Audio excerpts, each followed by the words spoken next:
My name is Kevin Hartke. I'm the Vice President of Operations with the Mound Laser and Photonics Center. And I'm going to give a talk today on the laser welding, a topic of laser welding, discussing reliability and repeatability of this process. My background, have a Bachelor's of Science in Welding Engineering from The Ohio State University, and I've been doing laser processing for the past 15 years. A brief background on MLPC as a company before I get into my talk. The company is broken down into two parts. The Contract Research and Development Group, it represents 30% of our revenues, and we externally fund our contract R&D through Department of Defense contracts. These contracts are mostly SBIR and STTR programs. Using these contracts, we push the envelope of laser processing technology to the next level, and it kind of keeps us on the leading edge, moving our field forward. As those technologies become commercialized, we offer services, contract services in the area of laser welding, laser marking, laser micromachining, and laser cutting. We also have support services in CNC fixture fab, electropolishing, passivation. We do non-destructive and destructive analysis and material management and outsourcing of parts manufacturing. This kind of shows the continuum of effort going on within the company. Our preferred method of entry with outside firms is the research and development area. So we do really like to get involved in the challenging projects that are currently being developed to generate next generation medical devices and employing laser processing technology to enable this to happen. Once the research and development is complete, we typically move to a prototype and process development stage, which is then shortly followed by process validation to bring this process into control for manufacturing, and then ultimately production services where we do contract manufacturing. Finally, if the process has to be within the customer site, we do have a tech transfer option where we can transfer that technology and the equipment necessary to produce the components in-house within the customer's facility. So I want to kind of just get everybody on the same page in terms of the laser welding process that I'm going to be talking about today. The definition of this process really is using a focused laser beam to melt metal in an inert atmosphere, fusing adjacent parts together. Typically, when we talk about micro-scale laser welding, we're using what would be considered to be low-power lasers. These are lasers that are going to be in the 1 to 200 watt range.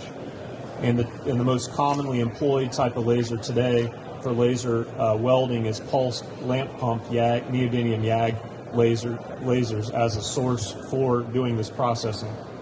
The advantages of using this particular type of laser is its ability to produce relatively short pulse duration pulses of light at reasonably high levels of energy. This allows the metal to be molten for a very short period of time and then re-solidify with minimal amount of heat input into the part, which enables micro-scale welding without basically melting the entire part or extensively overheating the part. If you look at just the basic components of a laser system, you're going to have a laser source, in this case fiber optically delivered to a focus head.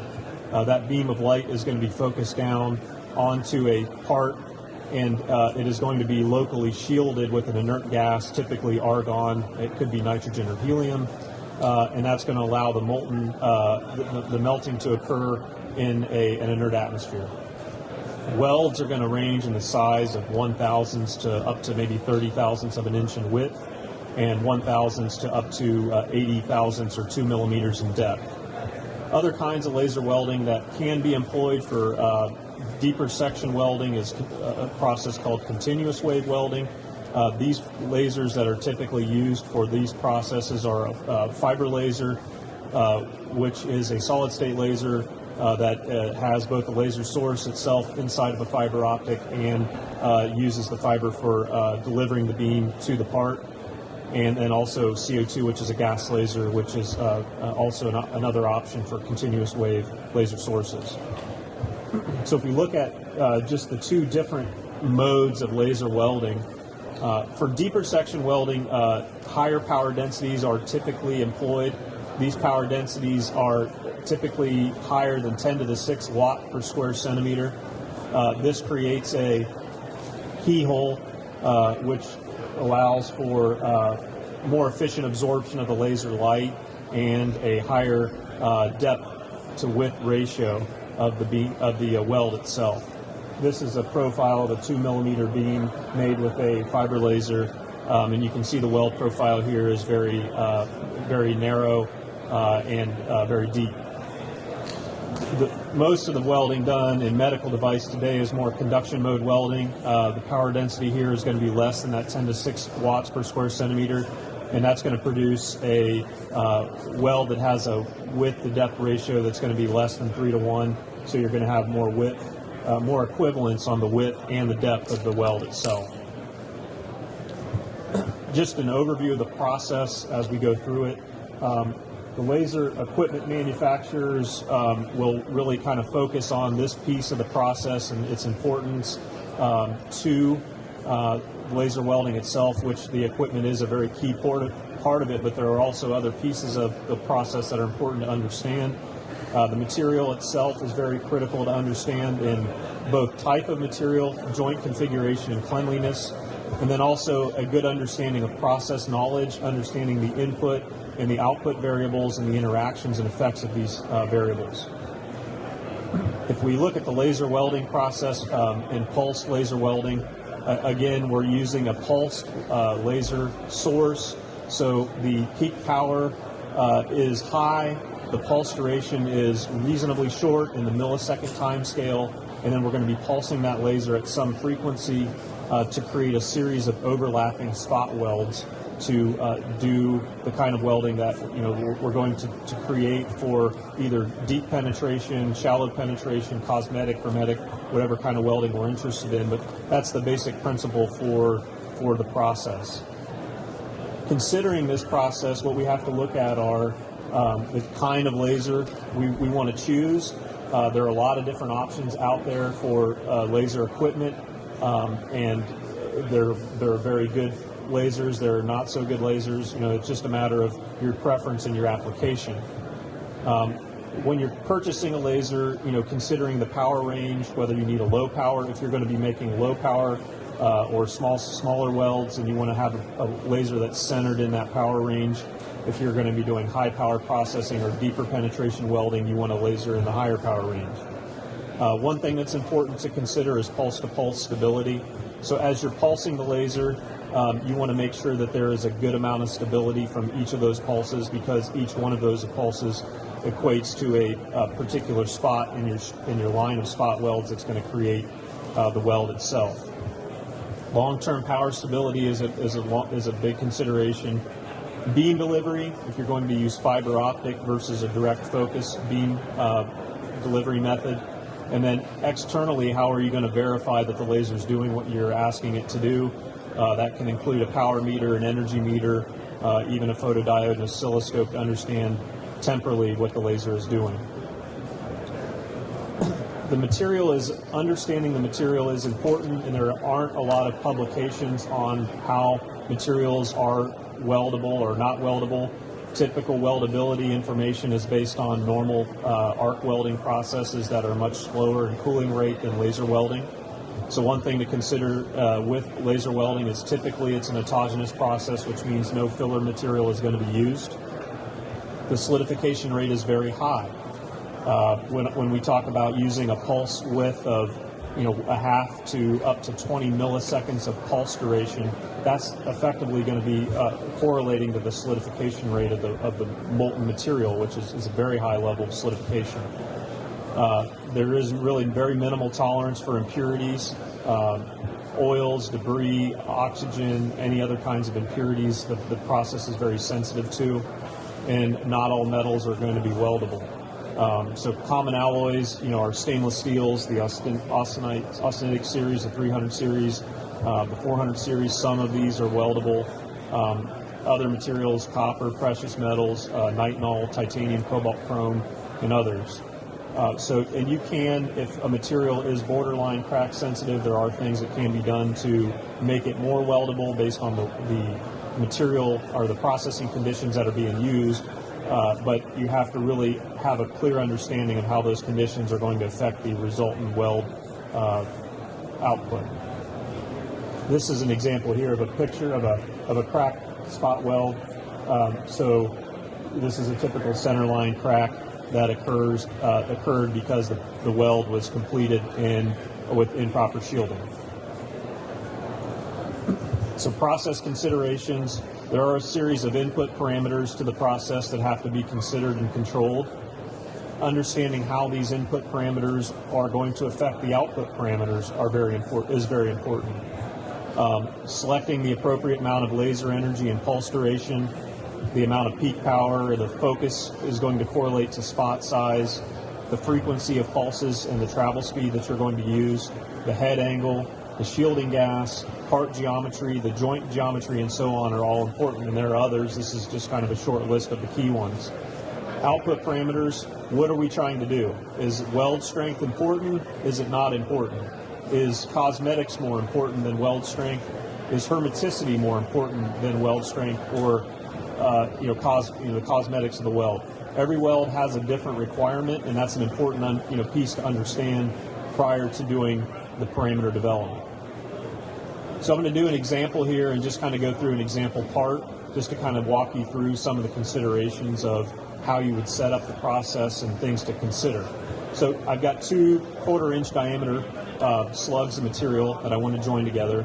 I want to get about 20 thousandths of penetration out of these 2 materials, or out of this combination out of the joint.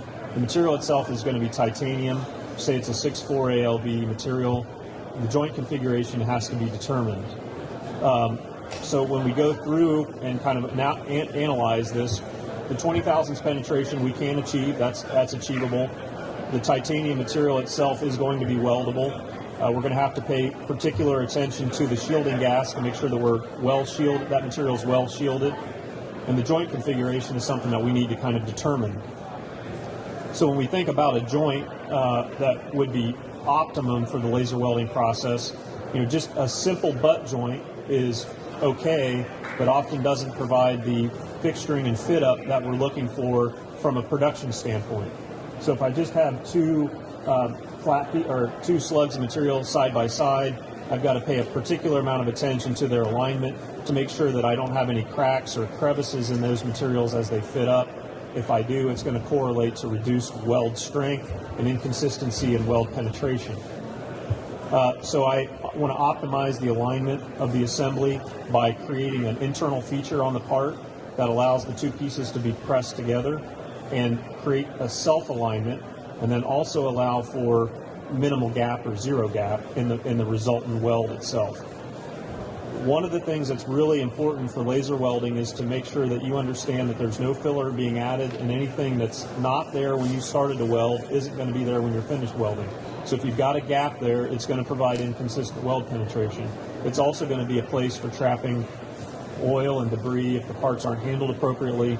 So minimizing gap and making very nice square edges and corners. Machinists tend to like to break corners, and they like to do a lot of things when they're processing parts to make them look nice, but they're often not conducive to creating consistent welds. So nice square corners, tight fit up, 0 gap is important to get a consistent output. So we've got the material selected, we've got laser parameters fairly well determined to get that 20 thousandths penetration, we've got the joint configured, we're ready to go to production. Typically not. If this were an implant or a critical instrument, we would really just have started the process. So going through, for those of you familiar with process validation, installation qualification of the equipment, operational qualification of the process, and then process qualification of the production process. To validate this is a big piece of laser welding concern right now in terms of medical implants and critical instruments. We have processes now for simple spot welds and spinal components that are taking 3 to 6 months to validate, to go through all of the validation necessary to get it into a medical implant application. So if you're going to a laser welding house and they're saying, yeah, I can get that up and going and we should be able to make parts in a couple of weeks, likely they're able to do that, but they're not following proper process validation procedures to get that process stable for production. So there's a thorough amount of testing that needs to be done to the laser parameters themselves. We typically start off with a minimum of 100 parts, 10 for completing the parameter exploration, 30 at a selected high, low, and nominal setting. We're going to go ahead and check the process capability by calculating a CPK value and looking for a 1.33 value or higher. If the process is stable from this point, we would proceed into a PQ operation. If it's not, we're going to do more work on the OQ and continue on with the validation. And then ongoing, we typically will do some kind of part testing from lot to lot as production continues to make sure that we have process stability over the long term. This is an example of some production data out of 35 parts that were cross-sectioned. These were titanium parts. This was a titanium implant. These are the target weld penetration here is 16 thousandths of an inch. It's a little bit of an eye chart. We're basically averaging 16.3. So when we cross-section the weld, it's a cylinder, so we're getting two sides, one side and the other as we do a planar cross-section through the part. So we're getting an average of 16.3 weld penetration with a standard deviation of about 1/1000th of an inch weld penetration. So you can see that the process is very stable in terms of a welding operation through this 35-piece lot, and this was the data that was required to take this to the next level of validation. To conclude, consistent weld penetration and performance is attainable. There are some mixed feelings about this in the industry based on the experiences that people have had. Input and output parameters need to be determined, characterized, and controlled like any other process. Testing the process thoroughly prior to production is important, in not only on critical parts but also on any implants. And then continuing to monitor the process during the initial stages of production is important. So that's the talk that I had for today, and I'd be happy to answer any questions or specific part application questions that you might have at this time. Thank you.